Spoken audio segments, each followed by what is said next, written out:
Tema yang dibawakan oleh Pak Ustadz malam hari ini sangat relate banget pada story live yang ada sama saya Ustadz. Jadi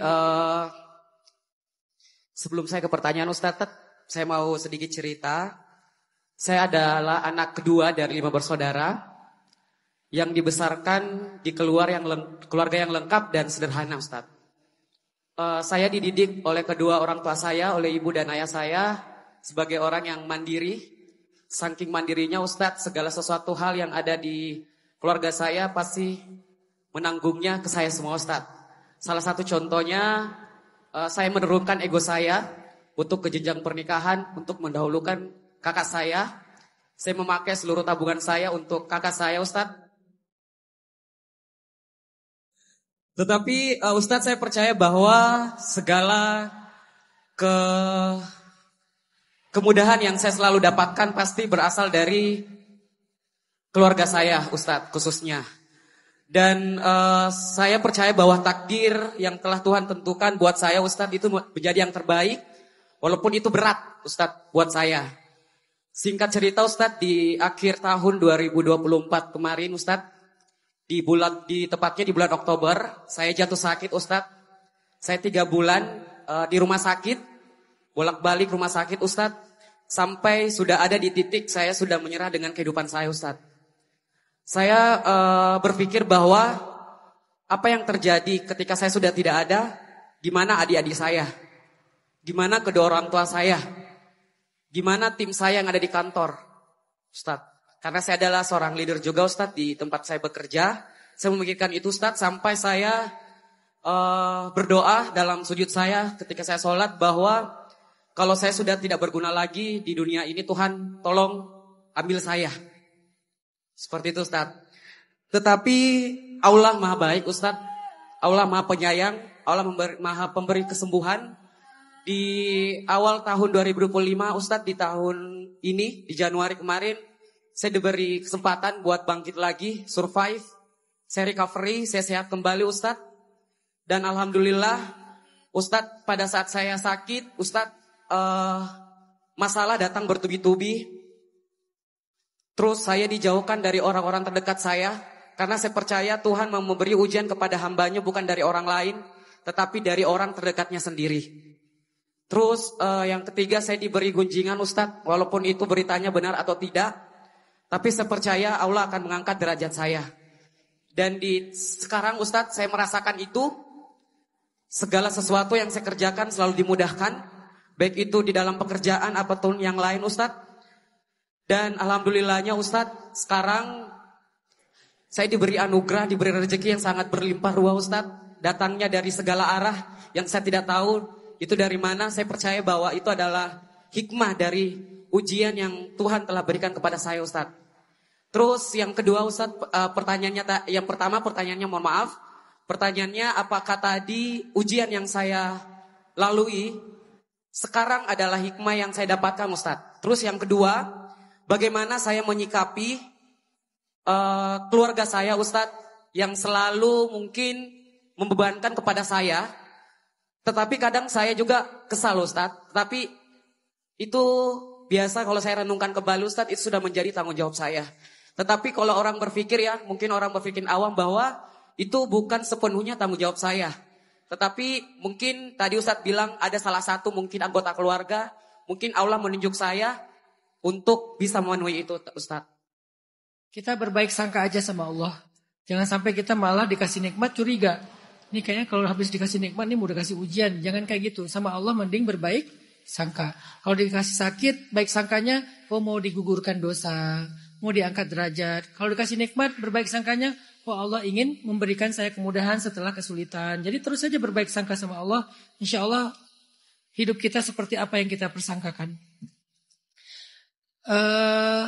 Ada satu hadis Nabi ya tentang beban. Kata Nabi, "An-nasu ka'ibili mi'ah la takadu tajidu fiha rahilatan." Manusia itu kayak 100 ekor onta. Hampir-hampir kamu tidak mendapati satupun dari 100 ekor onta itu rahilah. Apa itu rahilah? Rahilah itu adalah onta yang mampu mengangkat beban lebih berat daripada onta yang lain. Dan rohila ini onta yang istimewa. Pemimpinnya onta yang mahal, onta yang dipakai untuk berdagang, dia berjalannya paling depan. Sehingga Nabi menganalogikan orang beriman seperti rohilah. Apa maksudnya? Orang beriman itu memang pengangkut beban.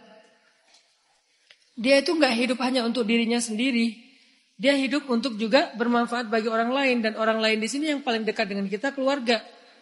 Saya sebagai anak laki-laki juga di keluarga besar saya, sejak saya masih sekolah, kuliah sampai sekarang, saya merasa bersyukur selalu dikasih beban keluarga. Dan saya tahu beban itulah yang membuat hidup saya banyak kemudahan sampai sekarang. Kalau saya tolak beban itu, saya nggak pernah tahu, mungkin juga Allah akan mengurangi kemudahan-kemudahan. Sehingga dengan sukarela, dengan senang hati saya mengambil beban-beban itu semampu saya. Karena menjadi seorang laki-laki khususnya, kita memang harus punya yang namanya quwwatut tahammul, kata Nabi. Salah satu di antara ciri cowok maskulin, rujulah bahasa Arabnya, dia memiliki yang namanya quwwatut tahammul, memiliki kekuatan mengangkut beban. Itulah rujulah, itulah kesatria, itulah maskulin dalam Islam. Beban dirinya, beban keluarganya, beban masyarakatnya, beban negaranya, beban umatnya. Memang laki-laki itu kayak gitu. Laki-laki yang menolak beban, dia secara maskulinitasnya tuh berkurang gitu. Jadi kita pertama memang membiasakan diri dengan beban. Kalau perlu memang beban itu bagian dari pola hidup kita. Apalagi secara fisik laki-laki itu kan jadi kuat kalau dia biasa ngangkat beban kan. Nge-gym, exercise, olahraga. Kalau dia menolak beban, ototnya lemah. Kalau ototnya lemah, dia gak bisa jadi laki-laki sejati. Jadi mengangkat beban bagi laki-laki khususnya, itu fitrah. Itu fitrah.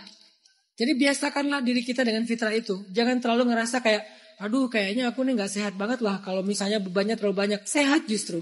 Selama kita bisa mengukur batas kemampuan kita. Kalau kita mampunya ngangkat 10 kilo, jangan langsung 50 kilo, nanti cedera otot. Tapi jangan hindari beban, bertahap. 5 kilo dulu, 10 kilo dulu, 20 kilo, 30 kilo. Kebenaran karena saya bukan anak gym ya, saya olahraganya olahraga adventurous. Mungkin kamu nih kalau ya anak gym yang lebih ngerti ya. Intinya bertahap tapi tetap angkat beban kan.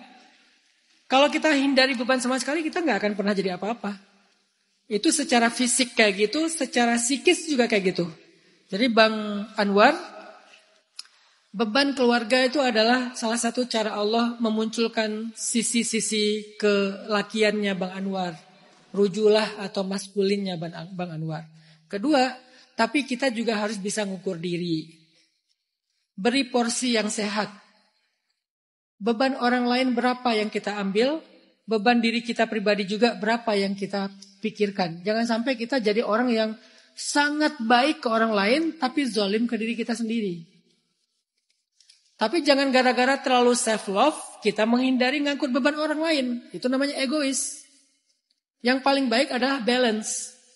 Dan balance itu kan gak harus 50-50 kan. Proporsional lah. Mungkin tahun ini saya lebih banyak ngangkat beban hidup saya sendiri. Karena tahun kemarin saya udah ngasih banyak ngangkat beban keluarga. Karena tahun ini kebutuhan saya agak besar nih. Berubah dengan musim yang berbeda. Tapi kita tahu betul kebutuhan-kebutuhannya. Disitulah berlaku kebijaksanaan Bang Anwar. Kayak misalnya kemarin Bang Anwar udah ngalah buat saudaranya, tabungannya habis dipakai. Ya udah, tahun ini lebih fokus lagi ke diri sendiri. Porsi keluarganya mungkin terbatas. Tapi tetap memberikan hak mereka. Porsi dirinya yang lebih besar. Itu tarik ulur, berubah secara porsi itu hal yang lumrah dalam kehidupan. Disitulah kita insya Allah menjadi orang yang sehat. Baik untuk diri kita maupun untuk orang lain.